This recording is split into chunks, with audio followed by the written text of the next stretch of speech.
देश की ताकत तीनों है, महान जवान, किसान और जनता महान।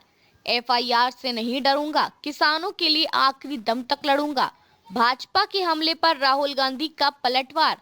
लोकसभा में सियासी टकराव उस समय और तेज हो गया जब विपक्ष के नेता राहुल गांधी ने भाजपा की ओर से उनकी सदस्यता रद्द करने की मांग पर खुली चुनौती दे दी।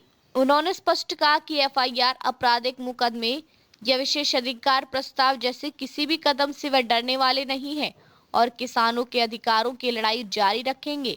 गुरुवार को एक्स पर जारी वीडियो संदेश में राहुल गांधी ने भारत अमेरिका अंतरिम व्यापार समझौते को किसान विरोधी करार दिया। उन्होंने आरोप लगाया कि प्रधानमंत्री नरेंद्र मोदी ने भारतीय कृषि बाजार को विदेशी कंपनियों और अमेरिकी कृषि उत्पादकों के लिए खोल दिया है, जिससे छोटे और सीमांत किसानों पर भारी दबाव पड़ेगा। राहुल ने कहा, मैंने संसद में सच रखा है।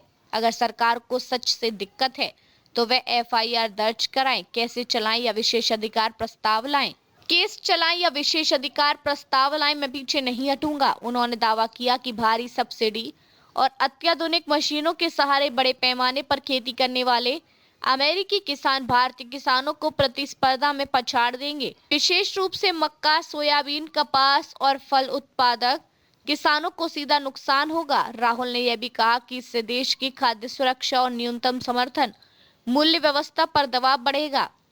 राहुल गांधी के इस रुख के बाद भाजपा सांसद निशिकांत दुबे ने उनकी लोकसभा सदस्यता समाप्त करने और आजीवन चुनाव लड़ने पर प्रतिबंध लगाने के लिए प्रस्ताव लाने की बात कही। दुबे ने आरोप लगाया कि राहुल गांधी ने विदेश यात्राओं के दौरान भारत विरोधी तत्वों से संपर्क किया और संसद में अपने भाषण में पूर्व सेना प्रमुख जनरल मनोज मुकुंद नरवणे का नाम लेकर सशस्त्र बलों की गरिमा को ठेस पहुंचाई। हालांकि दुबे ने यह भी स्पष्ट किया कि अभी तक कोई औपचारिक विशेषाधिकार याचिका दाखिल नहीं की गई है।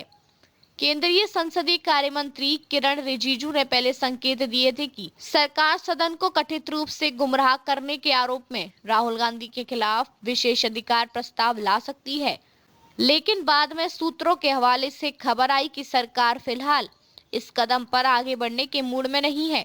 इससे संकेत मिलता है कि मामला राजनीतिक दबाव और संसदीय रणनीति के बीच संतुलन साधने का है। लोकसभा के पूर्व महासचिव पीडीटी आचार्य ने इस पूरे घटनाक्रम पर प्रतिक्रियात्मक आपत्ति उठाई।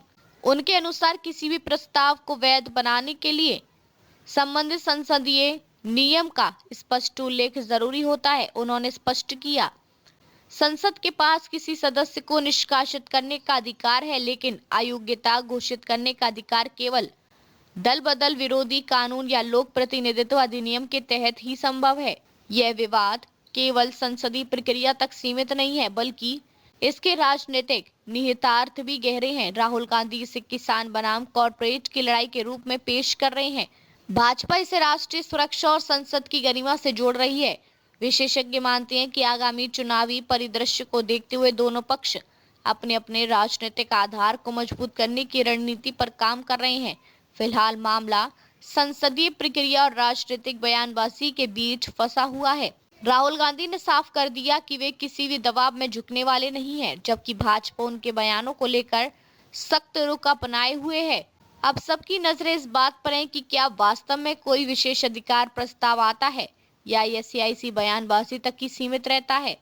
देखते रहिए changing future TV. Like, share, subscribe करना ना भूलें। देश, दुनिया और भविष्य की सबसे बड़ी खबरों के लिए।